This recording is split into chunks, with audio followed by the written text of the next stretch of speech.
Restaurant تھا Birmingham سو road پہ. وہاں پہ جا کے اس نے میری ان سے ملاقات کروائی. وہ اس کے جاننے والے تھے کوئی, اچھا اس کے کوئی کولیگ تھے وہ. تو ان سے میری بات ہوئی. ان کو میں نے بتایا میں اس سلسلے میں آیا ہوا ہوں اسٹڈیز کے لیے, ماسٹرز کر رہا ہوں. ساری چیزیں انہوں نے مطلب میرے ڈاکومنٹس وغیرہ دیکھے. انہوں نے کہا تھا کوئی نہیں آپ کل سے کام پہ آ جانا. 3 دن کی ہماری ٹریننگ تھی اور اس کے بعد ان کو ہمارا کام پسند آ گیا. مجھے پہلی جو میری جاب تھی یو کے اندر وہ ایز اے ریسیپشنسٹ تھی ٹیپس میں. تو بہت اچھا ایکسپیرینس رہا وہ.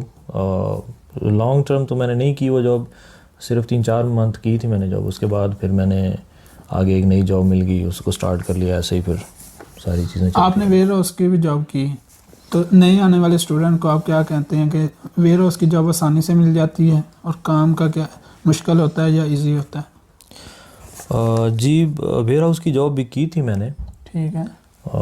جاب ایزی ہوتی ہے, اتنا وہ ہارڈ ورکنگ نہیں ہے. یہاں پہ کوئی بھی کام اتنا مشکل نہیں ہوتا ہے.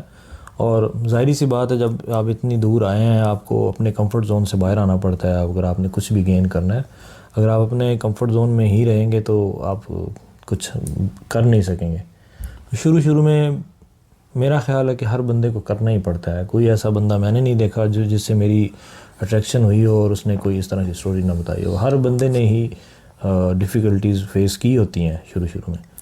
آپ کی ریمیننگ فیس کتنی تھی اور آپ پاکستان میں انیشیل ڈپازٹ کتنا دے کے آئے تھے؟ جی میری ایکچولی یونیورسٹی کی ٹوٹل فی جو تھی وہ تھی آلموسٹ 13,200 پاؤنڈس پر ایئر تھی. اور اس میں آرٹس کی بیس پہ مجھے 2,000 کی اسکالرشپ ملی تھی. اس کے بعد مجھے میری 11,200 فیس تھی. اس میں ہاف ڈپازٹ دے کے آیا تھا, انیشیل ڈپازٹ جس کو آپ بولتے ہیں. 5,600 ڈپازٹ دے کے آیا تھا اور باقی کی ریمیننگ فیس جو تھی وہ یہاں آ کے میں نے اپنے سارے وہ جو ڈپازٹ تھے یا جو بھی چیزیں تھیں وہ ساری کلیئر کرنی تھی. وہ ایزیلی ہو جاتے ہیں؟ جی وہ ڈپینڈ کرتا ہے کہ آپ اگر یہاں پہ کام کر کے اس کو پے کرنا چاہتے ہیں تو پھر اتنا ایزی نہیں ہوتا. ٹو بی آنیسٹ آپ کو میں سیدھی بات بتا رہا ہوں. ٹھیک ہے.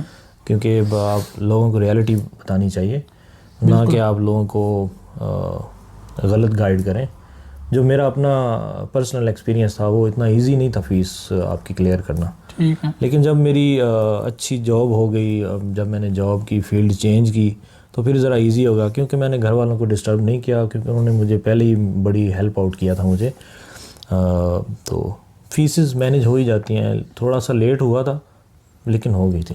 ابھی تو ماشاءاللہ آپ کی ڈگری کمپلیٹ ہو گئی ہے اور آپ کی کنووکیشن بھی قریب ہی ہے.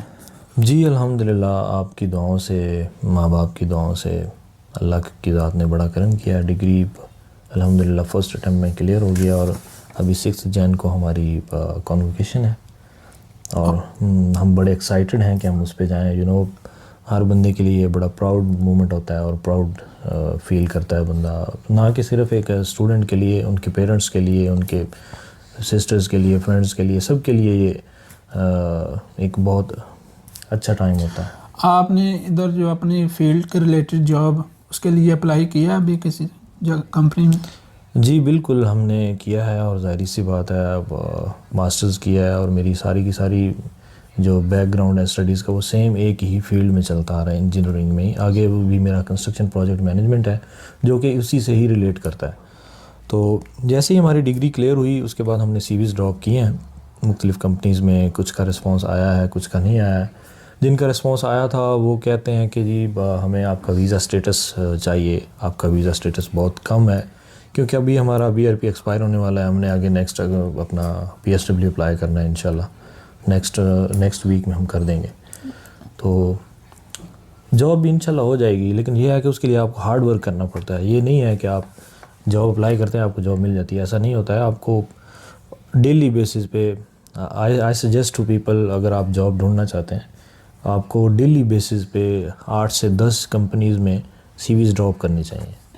ٹھیک ہے. ابھی آپ جو نئے آنے والے اسٹوڈنٹ ہیں ان کو کیا مشورہ دیں گے کہ وہ UK آئیں یا نہ آئیں؟ کیونکہ ہم نیوز میں دیکھتے ہیں کہ جاب بہت زیادہ کم ہو گئی ہیں, بہت زیادہ لوگ آنے کی وجہ سے جاب کی جو مارکیٹ ہے وہ بالکل لو ہو گئی ہے. تو جی دیکھیں میں لوگوں کو یہی سجیسٹ کروں گا. اصل میں آپ دیکھیں اب ہمارے جو اسپیشلی پاکستان ہو گیا, آج کل حالات کیسے چل رہے ہیں. ہماری دعا ہے کہ ہمارے ملک کے حالات اچھے ہو جائیں اور ہم اسٹوڈنٹس کو باہر نہ آنا پڑے, ہمارے ملک میں اتنی اپرچونیٹیز ہوں کہ ہم وہیں پہ اپلائی کریں, اپنی اپنی فیلڈز میں جاب کریں, اپنے ملک کو سرو کریں. تو میرا یہی سجیشن ہوگا نیو کمرز کے لیے کہ اگر تو آپ نے پلان کر لیا ہوا ہے یو کے آنے کا تو آ جائیں. اچھی چیز ہے, اچھا ایک آپ کو ڈفرینٹ ایکسپوئر ہوتا ہے, ڈفرینٹ کلچر ہے, ملٹی کلچرل سٹی ہے اور کنٹری ہے یہ یو کے جس کو کہتے ہیں نا. اور جاب کی جہاں تک بات ہے کہ اگر آپ ہارڈ ورکنگ ہیں اور سافٹ اسکل ہے آپ کے پاس تو آپ کے لیے یہاں پہ جاب ڈھونڈنا اتنا مشکل نہیں ہے میرے حساب سے. اور اس کے علاوہ اگر آپ وہی جو جیسے میں نے آپ کو پہلے بتایا کہ آپ کمفرٹ زون والے بندے ہیں, آپ اپنے کمفرٹ زون سے باہر نہیں نکلیں گے تو مجھے نہیں لگتا کہ آپ کو اتنا جلدی کچھ ملے گا اس ملک میں. چلیں جی, میں امید کرتا ہوں جو اسٹوڈنٹ آ رہے ہیں ان کے لیے یہ ہیلپ فل ہوگا. اگر آپ کو مزید کویشچن پوچھنے ہیں تو کمنٹ میں آپ مجھے اس سے پوچھ سکتے ہیں, میں ضرور رپلائی دوں گا. اللہ حافظ.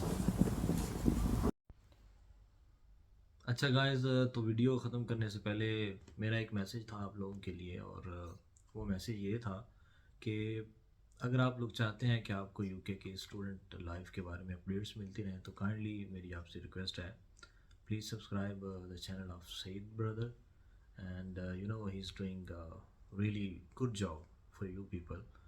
تو ان کے چینل کو سبسکرائب کیجئے, بیل آئیکن کو پریس کیجئے تاکہ ان کی آنے والی ہر ویڈیو آپ کو سب سے پہلے ملے. بہت شکریہ.